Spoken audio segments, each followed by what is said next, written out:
Hi folks, it's Jonathan Kessler here. I'm very happy to be here today with two of my favorite winemakers, Zach Long and Marco DiGiulio, winemakers from Girard Winery.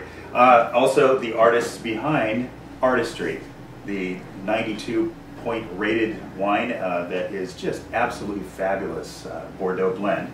I happen to be the proud owner of a Bordeaux party in a box that Girard features. Why we're here today is I just really wanted to get your opinions on blending and how we could really put this product to use in the home so that people out there can understand how they can have their own blending party at home. So perhaps you can kind of walk us through the process, but also give us a little bit of clues behind how you approach the blending process as the creators of one of the best blends on the market. All right. Well, thank you, Jonathan. It's good to be here, and I think this is a really fun thing for everyone at home.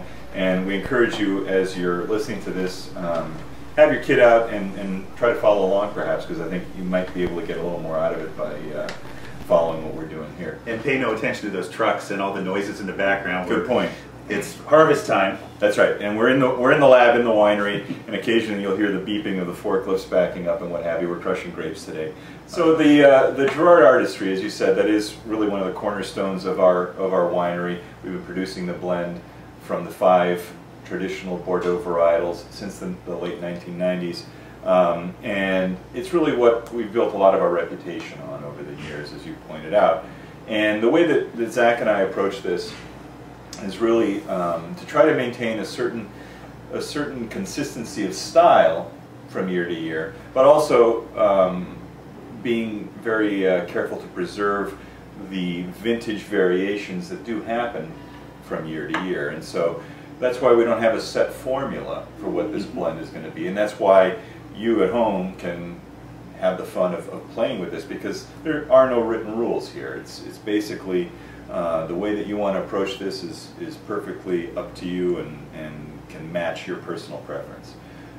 For us, we tend to want to focus on Cabernet Sauvignon as our primary varietal. We feel it's the most complete of the 5 wines that we have. Basically, do what you want to do. That's it. And have fun with it. I mean, that's ultimately what we try to do, is have some fun with it in the winery. And at the same time try to produce something that you're going to enjoy when you have it at home. Well, let's approach this a couple of different ways. You know, for those of you at home, I think you said it well. Have fun, do whatever you want to do.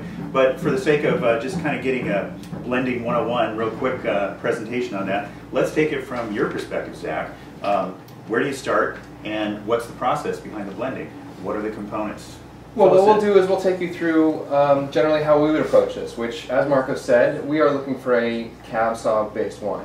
Okay. So if you will, go ahead and taste that. Okay. What we generally tend to get from Cabernet Sauvignon is the backbone. We're looking for the structure that will carry the rest of the varietals through.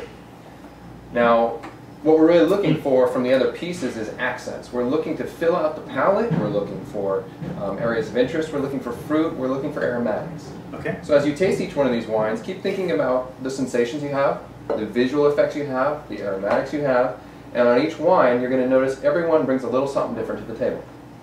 I noticed you spit your wine out. I do, and it's something that we're used to doing when we are working on our blends. And it's actually, there's a really important reason for that, is, you know, if you really want to get the most accurate representation of what each of the wines tastes like, by spitting the wine between each one, you allow for a cleaner palate when you start tasting the next one. Okay. If you swallow, you get a lot of sort of retronasal characters that come that linger. You know, you get a longer lingering aroma and flavor from each of the wines, and it can affect what you taste in the next wine. Okay. And so in order to maintain a nice clear break between each wine, we spit. And then on top of it, when we're doing this, especially when we're doing it at the winery, we'll be tasting many more than just 6 or 7 wines. Yeah. And if you're not spitting, I mean, you become pretty impaired pretty quickly. And you know, it's not, the blends don't turn out as well when you're halfway on the ground because you can't stand up anymore. So again, for everybody at home, whatever you want to do, but we're going to spit here today, okay? Right. So we tasted the Cab, fabulous, very deep, earthy, rich, lots of, what would you say, what type of fruit? Oh, kind of red to black fruits. Yep. I mean, I tend to pick up sort of a raspberry, blackberry kind of character. A little bit of cassis. I think that's a really common characteristic in our Cabernet Sauvignon. And you know, well-balanced tannin. I mean, it's a big wine without being overly tannic. Yeah. Okay, and that's where you start. Absolutely. Yep. All right, and then I've got a Merlot here. Right. And Merlot traditionally has been a very fruit-forward wine. Merlot is usually lighter red varieties, so raspberry, cherry, things like that. So what we're really looking for is to get fruit across the palate. People really actually enjoy fruit. Yeah. Fresh fruit flavors, if we can preserve it in Merlot, that's what we're really looking to get back from it. I always pick up a kind of a sour cherry, really bright, almost like a hard candy kind of fruit character to it.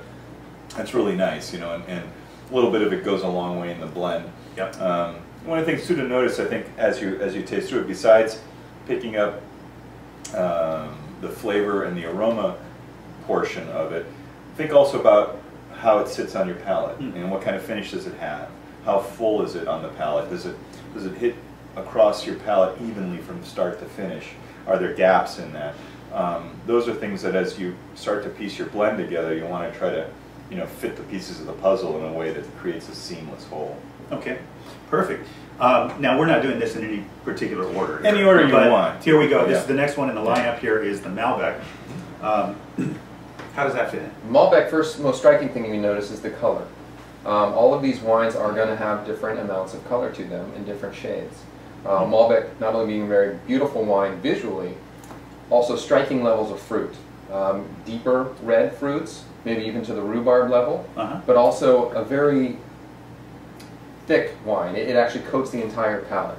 So it does bring a lot more structure, not tannin structure, but affects more places on the palate than you might get from one of the other wines. Okay. Yeah, it is real viscous. I mean, it's big. It's got a fair amount of tannin, but it's also got that weight behind it. And that's going to be a strong textural component in whatever blend you end up making in the end. Yeah, okay.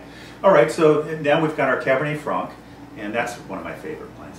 Not very many people make a straight Cabernet Franc, right? And we do. Our Cabernet Franc for us has always been a very fun wine. Definitely leans towards the aromatic side.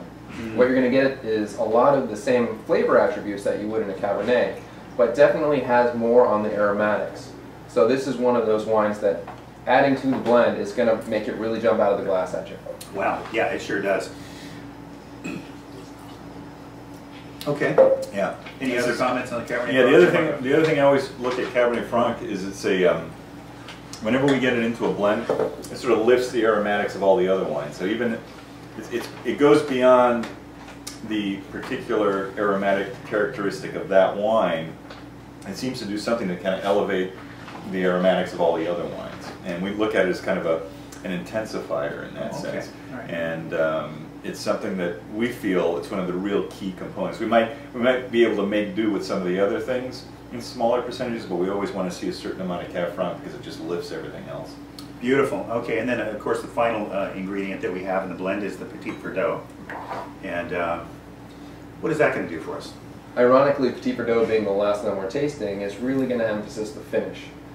We find Petite Verdot really gives you the flavor across the palate moments after you've swallowed all the way to minutes. You should be able to get up from the table, walk away, and still have that taste in your mouth. But that really lingers. Absolutely. Yeah. Okay, so that's basically, like you said, I mean, ironically, the finisher, right? Right. And then, always has the other thing too. I always pick up a strong floral essence to the Petite Verdot, and it's really lovely, you know, aromatically in the blends. It brings out that nice kind of violets and that floral note that adds something that the other varieties don't seem to have.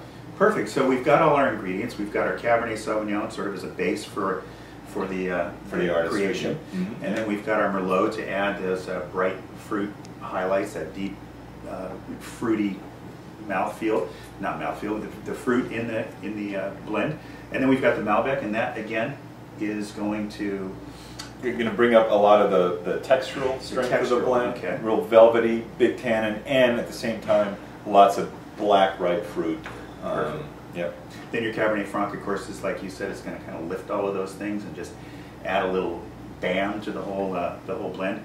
And then we've got our finisher, on the end, the Petite Verdot, which is going to give us that mouthfeel and that long, lingering finish with also some floral. Some floral notes, yeah, absolutely. Okay. Wow. Well, it's all there.